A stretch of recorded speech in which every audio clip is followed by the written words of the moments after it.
السلام علیکم ورحمۃ اللہ وبرکاتہ۔ Welcome to Islamic minutes.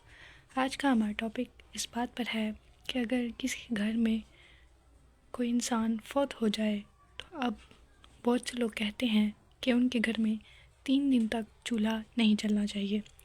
یہ جملہ ہمارے معاشرے میں اس قدر عام ہو چکا ہے کہ اب اسے ایک اسلامی حکم سمجھ لیا گیا ہے، لیکن سوال یہ ہے کہ واقعی شریعت میں اس کی کوئی بنیاد ہے؟ کیا اسلام ہمیں 3 دن تک کھانا نہ پکانے کا حکم دیتا ہے؟ یہ صرف ایک رسم ہے، ایک غلط روایت ہے؟ آج ہم قرآن و حدیث کی روشنی میں اس پر گفتگو کریں گے۔ اسلام ایک متوازن دین ہے جو انسانی فطرت کو مد نظر رکھتا ہے۔ کسی پیارے کی موت ایک فطری صدمہ ہے اور اس پر غم کا اظہار بھی فطری ہے، لیکن اسلام اس غم کو حدود میں رکھتا ہے۔ نبی کریم صلی اللہ علیہ وسلم نے ارشاد فرمایا، کسی مسلمان کے لیے جائز نہیں کہ وہ کسی میت پر 3 دن سے زیادہ سوگ کرے، سوائے عورت کے جو اپنے شوہر کی وفات پر 4 ماہ 10 دن تک عدت گزارتی ہے۔ اس حدیث سے واضح ہوتا ہے کہ سوگ کی مدت صرف 3 دن تک ہے اور صرف بیوی کے لیے شوہر کی وفات پر 4 ماہ 10 دن کا حکم ہے۔ اب سوال یہ ہے، کیا چولہا نہ جلانا بھی ان 3 دنوں کا حصہ ہے؟ آپ کو بات جان کر حیرانی ہوگی کہ قرآن مجید میں یا احادیث مبارکہ میں کہیں بھی 3 دن چولہا نہ جلانے کا حکم نہیں آیا ہے۔ یہ ایک معاشرتی رسم ہے جو ہندوانہ ثقافت سے متاثر ہو کر ہمارے معاشرے میں داخل ہوئی ہے، بلکہ حدیث میں اس کے بالکل برعکس حکم ملتا ہے۔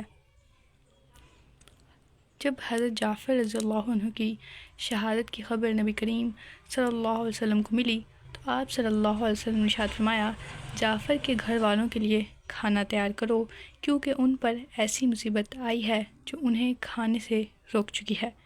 یہ حدیث واضح کرتی ہے کہ فوتگی والے گھر والوں کے لیے کھانا تیار کر کے بھیجنا سنت ہے، اور نہ کہ ان پر یہ بوجھ ڈالنا کہ وہ خود 3 دن تک چولہا بند رکھیں۔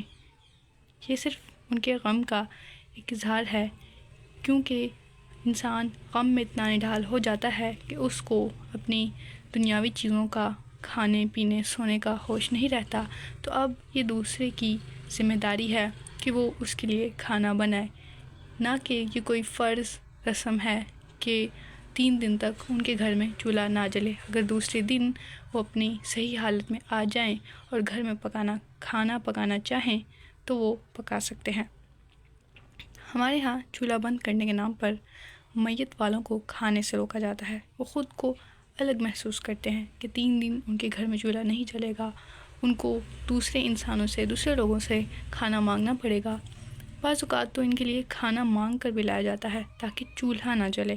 یہ سب ایک غیر اسلامی بوجھ ہے جس کا نہ قرآن میں ذکر ہے اور نہ ہی سنت میں۔ اللہ تعالیٰ نے قرآن مجید میں ارشاد فرمایا، اللہ تمہارے لیے آسانی چاہتا ہے اور تمہارے لیے سختی نہیں چاہتا۔ تو یہ کہاں کا انصاف ہے کہ دکھ میں ڈوبے لوگوں پر مزید بوجھ ڈالا جائے؟ اسلام تو سہولت اور آسانی کا دین ہے۔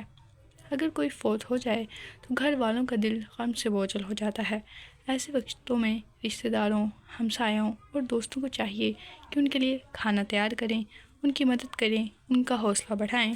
ان کے گھر میں چولہا جل جائے تو اس پر اعتراض نہ کیا جائے، بلکہ ان کی مدد کی جائے۔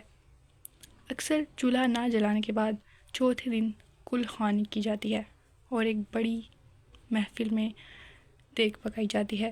یہ بھی نہ سنت ہے نہ صحابہ کا عمل۔ نبی کریم صلی اللہ علیہ وسلم، صحابہ یا اہل بیت علیہ السلام سے نہ کل کا ثبوت ملتا ہے، نہ نیاز کا، نہ چوتھے دن کا۔ یہ سب بعد کی بدعتیں ہیں جنہیں ثواب سمجھ کر کیا جاتا ہے۔ اگر آپ بھی کہیں سنیں یہ کسی کے گھر میں یا اپنے ہی گھر میں کہ 3 دن تک چولہا نہ جلایا جائے تو ادب اور نرمی سے انہیں سمجھائیں کہ یہ شریعت کا حکم نہیں ہے بلکہ ایک غلط رسم ہے۔ سنت یہ ہے کہ ہم ان کی مدد کریں، نہ کہ ان پر بوجھ ڈالیں۔